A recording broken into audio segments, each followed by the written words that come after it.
घर का बंटवारा। अरे विनोद, तूने हलवाई को सारा सामान तो दे दिया है ना? अक्षय की शादी में कोई कमी नहीं रहनी चाहिए। आखिर सबसे छोटा भाई है तुम सबका। हाँ माँ, आप चिंता मत करो, मैं पूरा ध्यान रखूंगा। मंगल बेटा, तूने तो कहा था कि फूल का ऑर्डर दे दिया है, यहाँ तो फूल पहुँचे ही नहीं। अब क्या बहू की विदाई के बाद फूल आएंगे? माँ, मैंने अभी बात की है फूल वाले से, वो रास्ते में ही है। आप किशोर भैया से क्यों नहीं कहती कुछ करने को? किशोर पहले ही मेरे बताए काम कर रहा है। पास के सभी रिश्तेदारों और मोहल्ले वालों को कार्ड वही तो देकर आया था। रिसेप्शन के लिए हॉल भी उसी ने बुक किया था। टेंट कुर्सी वालों को भी तो वही देख रहा है।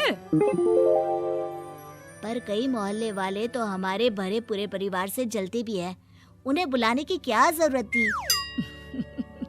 बेटा, शादी ब्याह में तो बुलाना ही पड़ता है, नहीं तो लोग क्या कहेंगे। दादी दादी देखो ना, हलवाई अंकल हमें लड्डू नहीं दे रहे, आप इनको डांटो ना। अरे चैन सुख दे देना बच्चों को लड्डू, क्यों तंग कर रहा है इन्हें? बीबी जी, मैं कहाँ मना कर रहा हूँ, लेकिन लड्डू बनते ही ये बच्चे उठा उठा कर खा लेते हैं।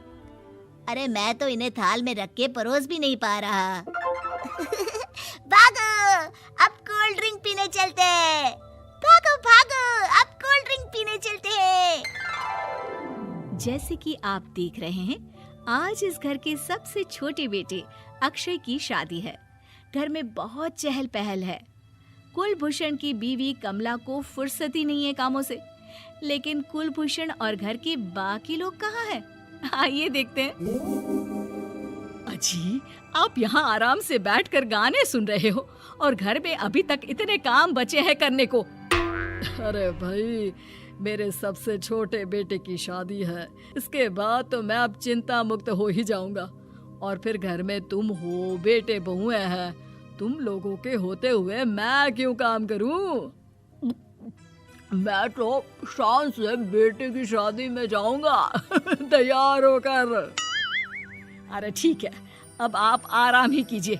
एक बार अभिषेक की बीवी आ जाए, फिर मैं भी आराम करूंगी और मेरी चारों बहुएं पूरे घर की जिम्मेदारियां संभाल लेगी। इतना कहकर कमला वापस अपने काम में लग जाती है। बेटा भी, तू अब तक तैयार नहीं हुआ? किससे बात कर रहा है फोन पर? तैयार कैसे हूँ?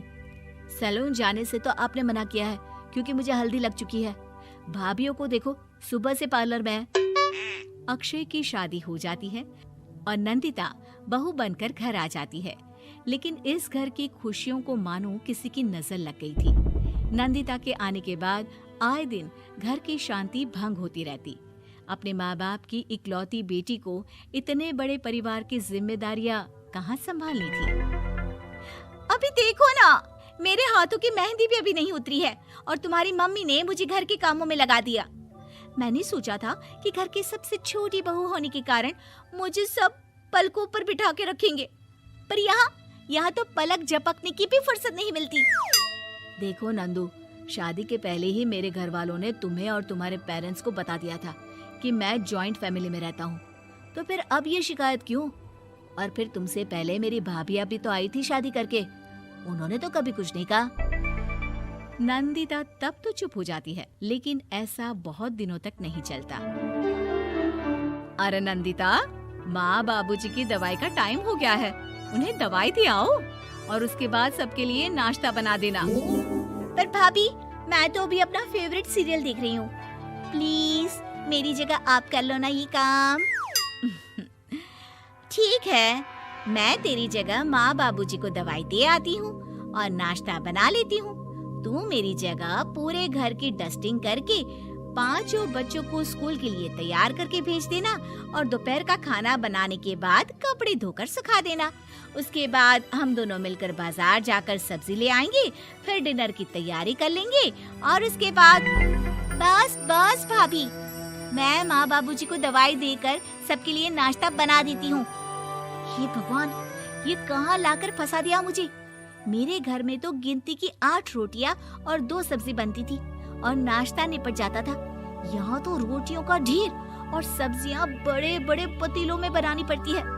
नाश्ता बनते बनते लंच का टाइम हो जाता है और लंच बनते बनते डिनर का। अभी मुझ में तुम्हारे पूरे परिवार का नखरा उठाने की और ताकत नहीं बची। मैं ऐसे नहीं रह सकती। अरे तो क्या चाहती हो तुम? मुझे अलग रहना है बस। तो ठीक है, हम कल ही शिफ्ट हो जाएंगे किराए के घर में। इतना बड़ा घर होते हुए हम किराए पे क्यों रहेंगे? ना जी ना, घर में ही दीवार खड़ी करो अपने हिस्से के आगे। घर के साथ साथ घर की खुशियों में भी दीवार खींच जाती है। ऐसे ही कई महीने बीत जाते हैं और नंदिता माँ बन जाती है। बच्चे के आने से अभिषेक के कंधों पर खर्चों का बोझ आ पड़ता है। अभिषेक का बोझ कम करने के लिए नंदिता भी पार्ट टाइम जॉब कर लेती है, लेकिन इससे उसके सर पर नौकरी, घर और बच्चे की जिम्मेदारी बढ़ जाती है। नंदिता, ये क्या है? तुमने घर भी ठीक से साफ नहीं किया, ना ही मेरे कपड़े धुले हैं। चिंटू के बाल भी कटवाने जाना था, देखो उसके बाल कितने बढ़ गए हैं। अरे करती क्या हो पूरा दिन तुम?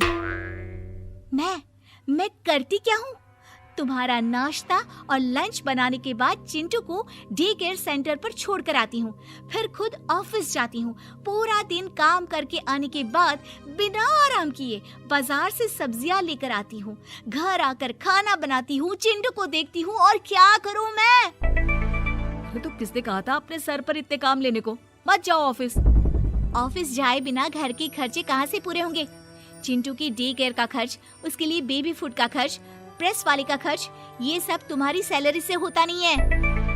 अगर परिवार से अलग नहीं होती तो इतनी मुसीबतें नहीं उठानी पड़ती तुम्हें।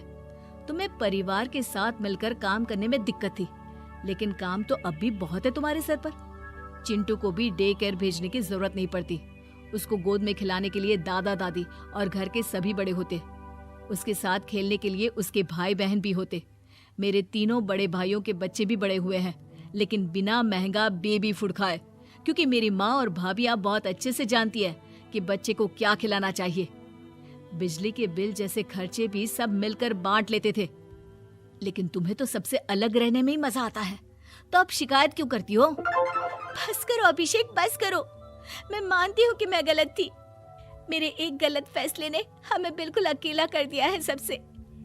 एक घर में होते हुए भी हम बाकी परिवार से अजनबियों की तरह रह रहे हैं। अभिषेक और नंदिता की सारी बातें घर के बाकी लोगों को सुनाई दे रही थी। तभी कमला बोल पड़ती है। अरे नंदिता बहू, किसने कहा कि तुम अकेले हो? तुम्हारा इतना भरा पूरा परिवार है ना तुम्हारे साथ। हम तो बस ये चाहते थे कि तुम अपनी गलती समझ जाओ।